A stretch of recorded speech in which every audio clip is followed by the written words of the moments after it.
There are 11 million people living and working in the United States who lack visas or other protected status to be here. They came here as young children with their parents, or they came as teens and adults fleeing violence in their homelands, or they came to fill gaps in the U.S. labor market, often taking the back-breaking work that native-born Americans don't sign up to do. Over the last decade, the U.S. has seen a dramatic rise in deportations. In the more dramatic cases seen on TV, with young children being separated from their mothers and locked in detention cages hundreds of miles away. With politicians frozen in their inaction, average people have stepped up to address these growing concerns. We welcome in the studio today Sergio Cira from Movimiento Cosecha to talk about immigration, economics, and life with dignity. Sergio, welcome to Feel Like You Belong. Thank you for having me on the show. You bet, you bet. So we have 11 million people who are in the U.S. without documents right now. Why do people come to the U.S.? People come to the U.S. for economic reasons, for to flee persecution, political persecution, to flee from violence, from gangs. But they also come to work in the United States to contribute. They're recruited by companies in the U.S., high skills, trades. They come to start businesses. People like me stay in the U.S. to make an impact. We feel that the best way to change policies in the U.S. is from within. How can we better, if we feel that there's a U.S. foreign policy that is meddling in the affairs of our countries, what's the best way to influence that policy and to make other Americans aware that that's happening than by living and staying in the U.S.? Movimiento Cosecha is working at bringing dignity to the lives of these 11 million folks without documents. What was your personal motivation in getting involved with this movement? Well, for the first, I would say 10 years, 11 years that I was living in the U.S., my family, I was undocumented, and that had a significant impact in my identity. I think it was, there are certain trauma that happens. My parents were both deported on the same day when I was in, I think I was a freshman in high school. Oh my. They were taken by immigration. A friend of the family called us, or a friend of my parents that worked with them said both of your parents were taken.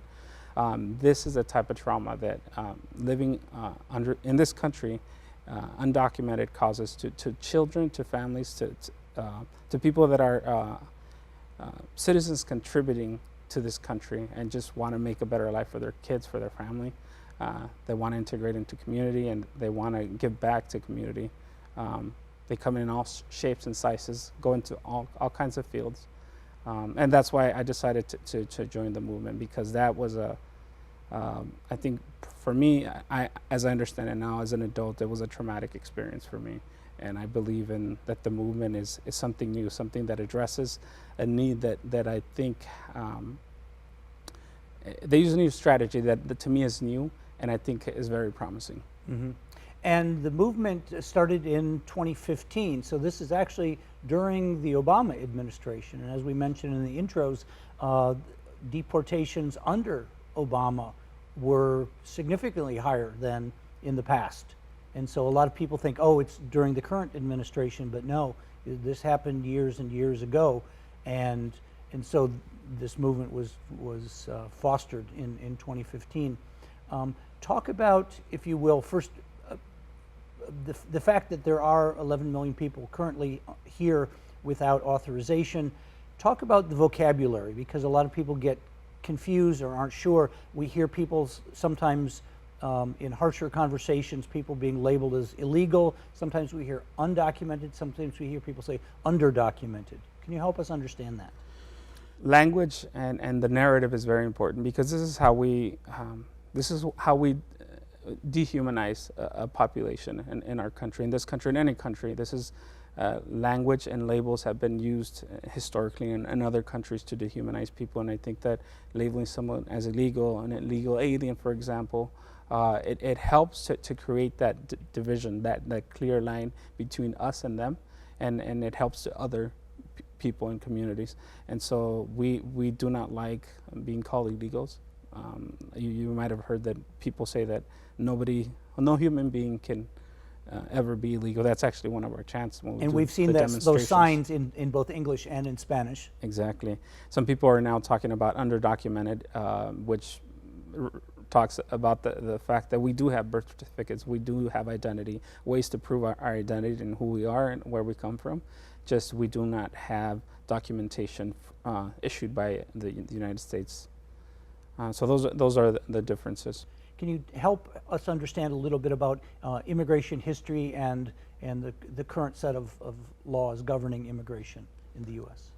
The current system is not it does not have the capacity to meet the laws. For example, for refugees or political asylum, people that are coming to the border, they're being turned away. We saw the caravan play out, and there was a second caravan, and there's videos of politicians from the U.S. going to the border and seeing how people are being turned away, which they're supposed to be allowed to come and present themselves and ask for political asylum. There's a certain process that needs to be followed, which is not being followed. There's families that are being separated, even though we still see this. There's time and time again, we see videos on TV, on social media coming forth. The system is broken. There's less judges, which create a bottleneck and they create huge lines. People are waiting in limbo to hear from a judge, but yet we keep hearing this administration wanting to hire more soldiers, putting troops at the border.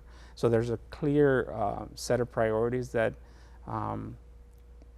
go toward enforcement and keeping people out and deporting people. There's an increased enforcement. We hear about extreme vetting and so this is our reflection of priorities. It's targeting specific communities. It's targeting people that look like me. Mm-hmm. And so the system is clearly broken. There's people that have to wait 20 years, 10 years. This is the wait that we hear. Some people can never become naturalized U.S. citizens, or there's no legal pathway towards citizenship. And so when we hear people talk about getting in line, doing it the right way, or it's no situation is the same. There's depending on what country you come from, depending on how much your socioeconomic status. The word cosecha in Spanish means harvest, and this is connected to your roots in organizing according to the principles of farm worker organization from decades ago. Can you talk a little bit about how you incorporate some of those strategies and philosophies in your work? Yes, Cesar Chavez, the movement, Cesar Chavez and Huerta, it's where we get our roots. It's nonviolent civil disobedience. It's our strategy, and we center the end user, the person, the individual, the worker, and the impacted community, we call them. So the impacted community are the people that lead the movement, and it's decentralized. We don't have leaders that are like one face that is the face of the movement. It's multiple people making decisions. Even as we have come to locally, the Movimiento Cosecha GR, we have a Movimiento Cosecha in multiple cities now and in a Michigan chapter. But locally here in Grand Rapids, we have another branch of Movimiento Cosecha, which is Rapid Response to ICE, which is allies that have come together to support the movement, and they get our cues from us, that whenever they are to move forward, they first run it past the impacted community. And so it reflects what we learned from the farm workers movement to center the worker, and that the experience of the worker needs to be first, and to keep us grounded in what is important, what we're about, and to make sure that our movement is not co-opted by politicians or by individuals with agendas. Down. Sure. If you have relatives who are locked up, if you are separated from your family, if you cannot live where you were born, these are urgent matters. These are not someday. Well, let's wait another 18 years. You have the luxury. And I was thinking about who is your audience out there, because folks in the immigrant community understand these issues, and so the largely white population has the option of being an ally and saying, okay, yes, we'll join you. What about those folks who are on the fence or who don't understand? What is your message to them? It's And we challenge people to not to compartmentalize who they are as an individual at church on Sunday, to the person at the ballot, to the person that is supporting specific candidates. And I've been hearing this a lot when we talk about people in office, that the way they act, behave, speak, and the policies that they say, they're in direct contradiction to our faith, or to who we profess to be as individuals, to what our values are. And when we talk about and we want to support these individuals, and we want to separate them from the one issue that we support them, I think that's problematic. And I think that we need to stop lying to ourselves and see. We need to understand what we're complicit with. We can lie to ourselves, I guess, but I think the rest of us can see it. And I want to challenge people to look inside themselves and see what motivates them when they stand behind specific laws, specific policies. How is my dignity as an immigrant? How is my quality of life? How is my American dream standing in the way of you pursuing your life? What is it costing you? What are the tangible ways in which it's costing you? And I challenge and encourage those individuals to think more about the benefits. Some of the systems that oppress people are, for example, at the national level, there's ICE. At the local levels, there's a sheriff's office. And then in private business, there are for-profit prisons. Do you have a comment about those systems? Yes, definitely. ICE is an agency that started back after 9/11 for terrorism, but it's an agency that has gone astray. It's an agency that has grown tremendously. It's taking money from FEMA. It's being used as a tool by the current administration and in previous administrations to what amounts to persecution of people of color. It's used to look for people like me. They're overstepping their authority. They're violating human rights. What's happening in private prisons, there's also a shift in priority from deportation and from extraction, and adding an element of profit, creating profit to individuals. They're turning people, immigrants, into commodity, and prolonging the duration of their stay in these private prisons. By filling prison beds. Yes, exactly. And so where the local sheriffs plays in is that the local sheriffs get, formerly there was a contract, there still exists a contract, but there's a different policy now, where local sheriffs get paid by ICE to hold people beyond their due process. So even though it's not within their normal purview of regulating local law enforcement and safety, they're actually aiding and abetting a national policy which they're not formally charged with. Yes. And creating profit in the process. Mm-hmm. The way we see it, and I think it's the way we see it playing out, is that ICE is turning local law enforcement agencies into they're bringing them to be part of that system that persecutes Latinos, that persecutes immigrants for deportation, and then they become part of that infrastructure that allows private prisons to thrive. And we're very grateful to that the prison that was going to be opened up in Ionia was stopped by the current administration and by the current governor, because that would have created demand.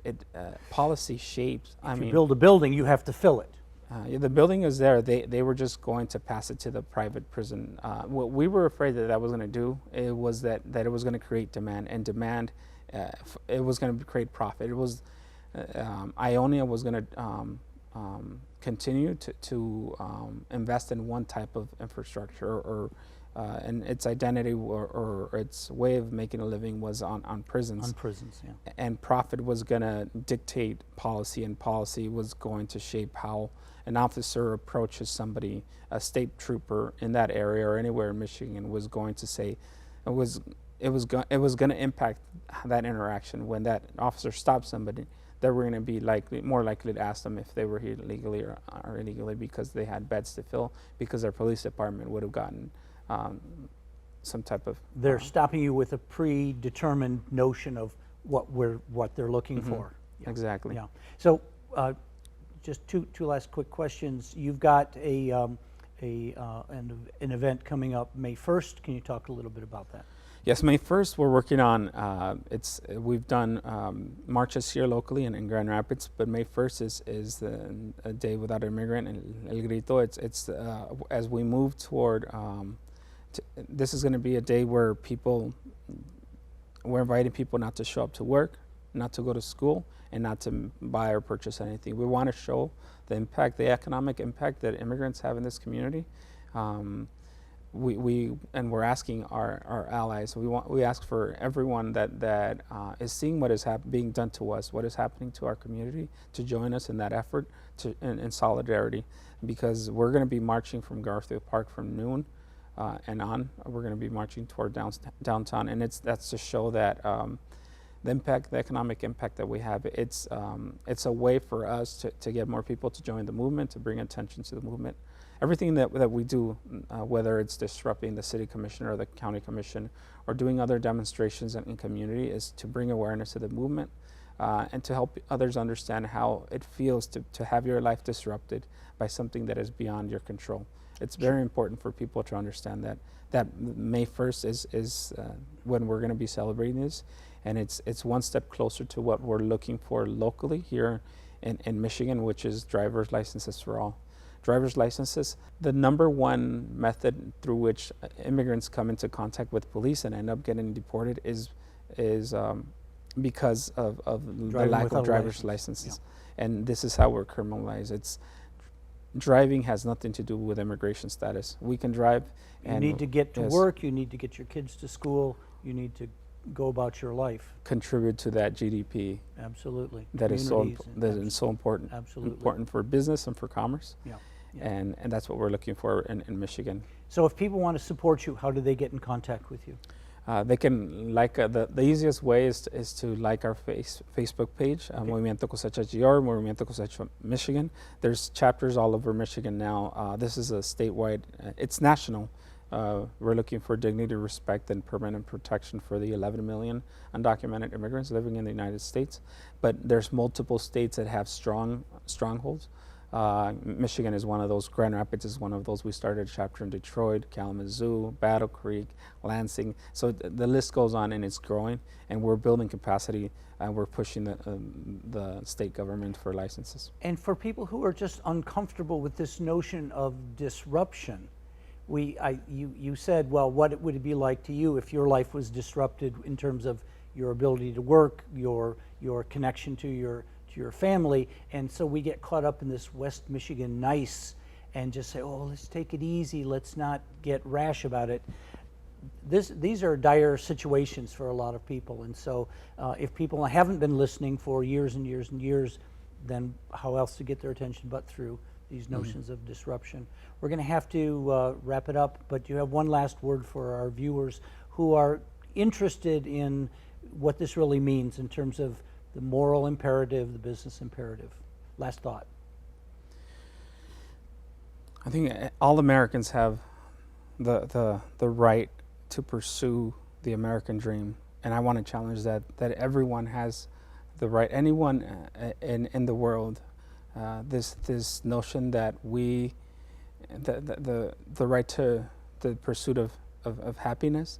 I think that's something that's universal. It doesn't belong to Americans. Anyone living here should be able to pursue that. And I challenge everyone to think of what motivates them to be anti everyone pursuing this American dream, quote unquote. I challenge everyone to look beyond their personal experience and look at our experience. We look at mainstream experiences when we provide services to them, when we do their cleaning, when we feed them, when we start businesses to meet their needs, when we run companies, when we start companies. This is what we do. I challenge people to think outside of their personal experience and for a moment and come to our side and see how we live, see how we think, and see what our experience has been. I think that's a good exercise to begin with. Yeah. I think maybe connected to the word empathy. Yes. Yeah, awesome. Sergio, thank you so much for coming on and telling us this story and sharing this with our viewers. Thank you for having me on the show. You bet. Thank you for joining us. If you're watching us on TV, stay tuned for our following segments on language and culture. If you're watching Feel Like You Belong on the internet, we hope you will share your feedback with us via our website and YouTube channel. And be sure to catch our many other stories about the courageous, everyday people making our community a place of dignity and belonging.